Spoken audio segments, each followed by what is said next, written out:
O həyəcanı yenidən yaşamaq istəyərdim. Hətta əlimdə olsa zamanı geriyə alıb o həyəcanı yenidən yaşamaq istəyərdim.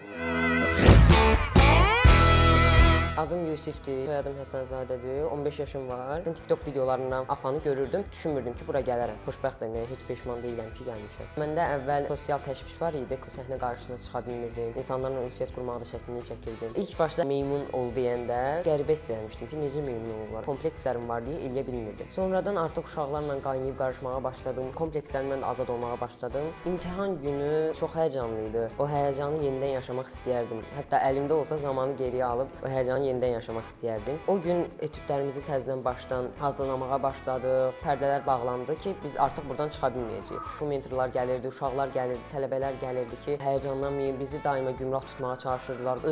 Özümü görürəm ki, komplekslərimdən azad oldum. Daha çox insanları tanıdım, daha çox sosiallaşmağa başladım. Sosial mediada gördüyüm Afa ilə buradakı Afa çox fərqli deyildi. Eyni şeylər idi. Həm bura çox səmimidir, həqiqətən səmimidir. Axtardığınızı burada tapacaqsınız deyə düşünürəm. Plus da ki, ətraf mühitdəkilərin sözlərinə qulaq assaq, onlar nə qədər də desələr, iradlarını bildirmiş də olsalar, biz o iradlarını çox dinləsək, bir ipin ucundan tuta bilmərik.